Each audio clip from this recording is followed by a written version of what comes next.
The story begins with a retired soldier named Zhang Yao, who now works as a fisherman to support his family.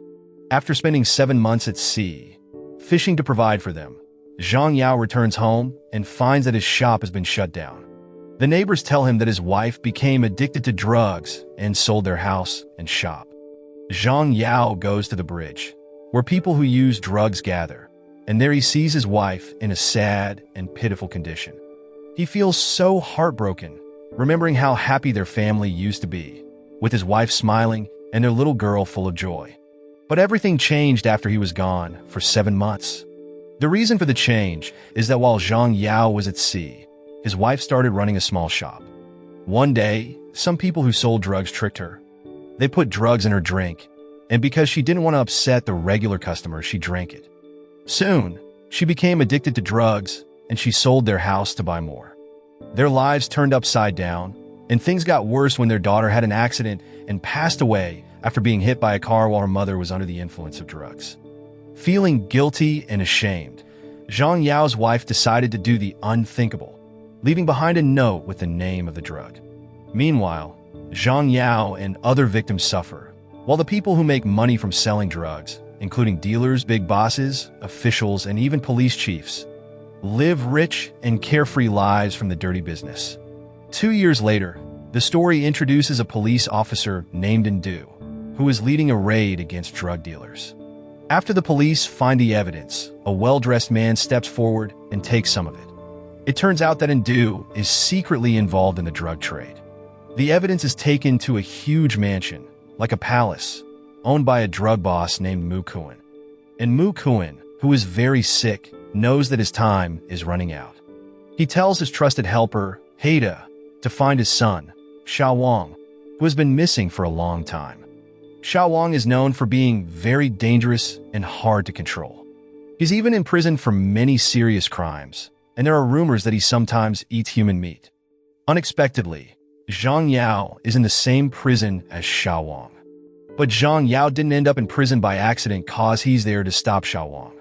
With help from a prison guard and a clever disguise, Zhang Yao plans to take Xiaowang's identity and get close to Mukun. He has everything planned out, including changing his hairstyle, creating fake wounds, and using a fake ID. On his way to Mukun's mansion, Zhang Yao is escorted by Mukun's men. But it turns out that the crew on the ship is actually a group of hitmen sent to eliminate Xiaowang.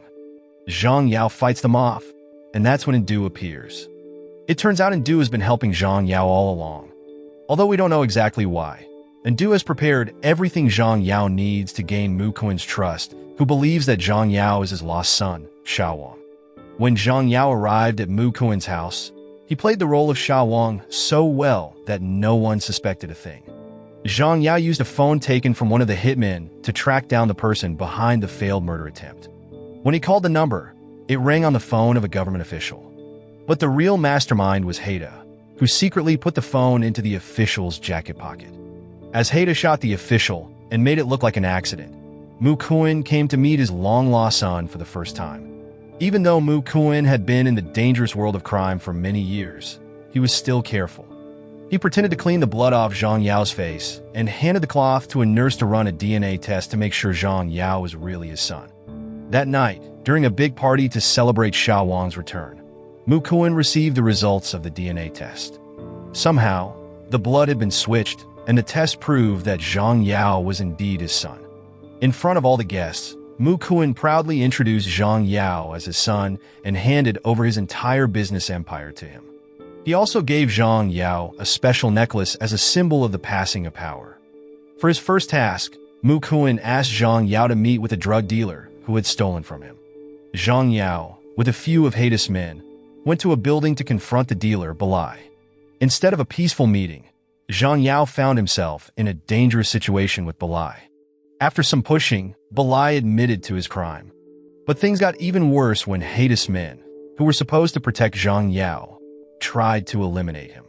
Using his quick thinking and luck, Zhang Yao managed to escape and return home with Balai, who became one of his followers. Zhang Yao's success in turning an enemy into an ally made Mukun very proud, while Haida was very upset that his plan had completely failed. The story then shifts to Ndu, who turns out to be the nephew of the police chief, Anpei. Ndu has a secret love affair with Nancy, a woman who often gets hurt by her uncle. Nancy stays with him because she doesn't have anyone else to rely on.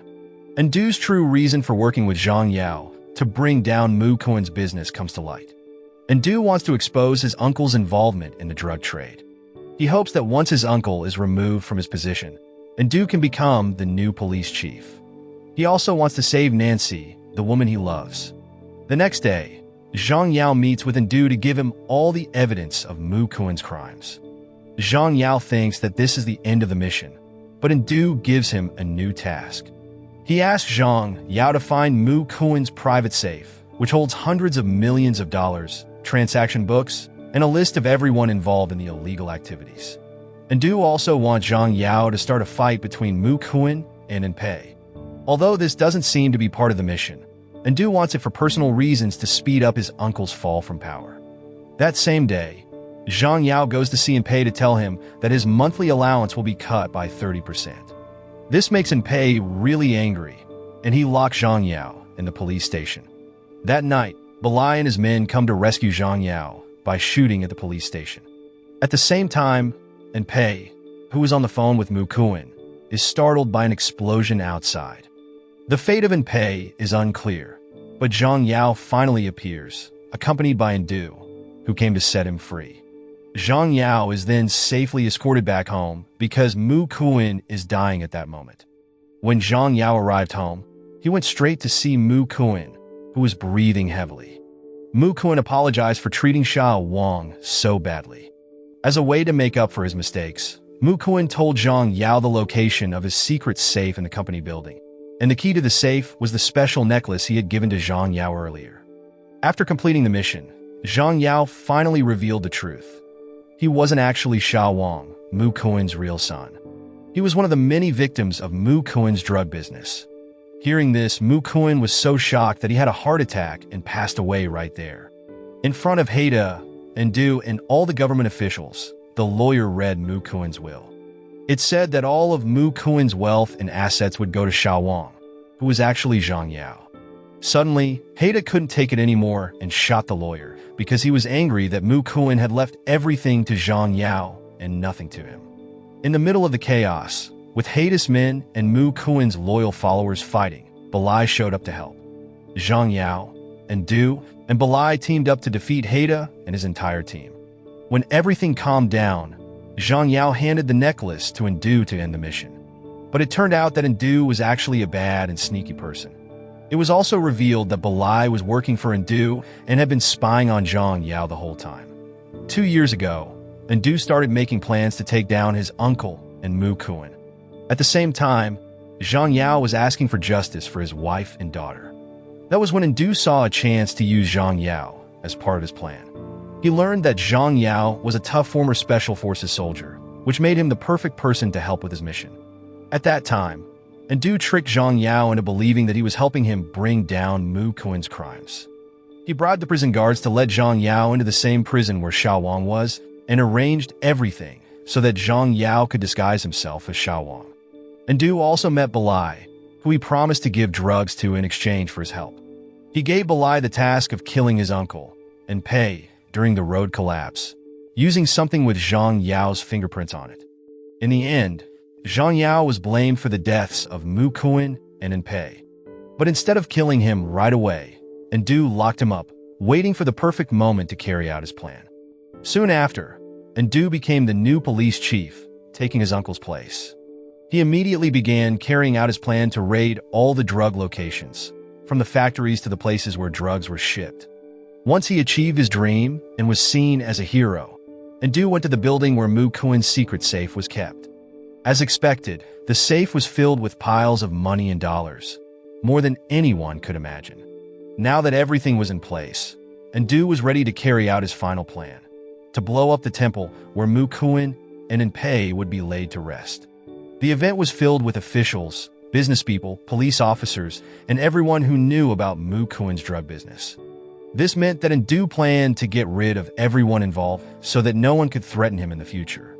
Just as Nancy finished her speech, she pulled open a curtain revealing hundreds of photos of the victims, along with piles of illegal goods. The guests were shocked, and quickly, Nancy ran out, locking the door behind her. At that moment, not only did the temple explode, but so did the secret safe room behind Ndu and Zhang Yao. Before they could understand what was happening, Ndu was shocked by a huge twist. Here's where the real twist happens. Balai, who always seemed like a drug dealer and addict, was once a responsible older brother who loved his little sister. When his sister got addicted to drugs, Balai took her to a hospital for treatment. There, he met Nancy, who worked as a doctor at the hospital. While Balai and Zhang Yao lost family members to drugs, Nancy's father was a kind and honest police officer who hated corruption. When he refused to take a bribe from Mukun and Anpei, they made him overdose on drugs. Not long after that, Balai's house and his sister's were taken away because his sister owed money to a loan shark. They were forced to live under a bridge, which became a home for people trapped in the world of drugs. Some time passed, and Balai's little sister sadly passed away. Nancy, who had never been to the area under the bridge before, went there and met Zhang Yao. They both shared the same sad story that they live ruined by illegal drugs. Realizing that they weren't the only ones suffering, Zhang Yao, Nancy, and Balai decided to team up and get revenge. They set their sights on the last person in charge, and it's Mukun. With the little money they had left from savings and Nancy's late father's pension, they started planning their dangerous mission. Using her charm and good looks, Nancy was able to win over Anpei and started gathering important information. Even though it was hard to sacrifice her pride and values, Nancy stayed strong, knowing it was necessary to make the mission succeed. After Nancy, it was Balai's turn to join the mission. Just like Nancy made big sacrifices, Balai also had to pretend to be an addict to help with his disguise. This allowed him to get close to Ndu and become part of his plan, using Ndu's ambition to take down Anpei and Mukun. Now it was Zhang Yao's turn to act as the person seeking justice. Once the three of them were part of the inner team, they started bringing in others like the nurse who was assigned by Mukun to check Zhang Yao's blood, the soldiers who helped shoot up the police station, the road worker who blew up the street Anpei was on, the TV reporter who kept giving updates, and many more. They all worked together to bring justice, something the justice system couldn't do on its own. Zhang Yao and the others had their plan, but Ndu quickly ordered his men to take out Balai and Nancy. Once they were gone, only Zhang Yao remained in the plan. Even though no one knew exactly what Zhang Yao and his team were planning, Ndu shot Zhang Yao, sending him falling off a building. However, Ndu forgot something important. Zhang Yao and his team weren't just the three of them, cause there were others involved. Like the TV reporter who managed to record the shooting with her camera and broadcast it live on a big billboard. The news quickly reached the headquarters, and they immediately took action, eliminating Ndu right then and there. In the end, Zhang Yao, Balai, and Nancy became the real heroes. Even though most people didn't know what they did, at least the families under the bridge knew their story and became living witnesses to their brave efforts. The film ends. The moral lesson from this film is never trust a fancy suit, especially if it's on a guy who thinks he's your long-lost son cause he might just be a villain with a bad hair day. Also, if you're pretending to be someone else, make sure it's not a criminal mastermind. Unless you want a lifetime supply of bad decisions.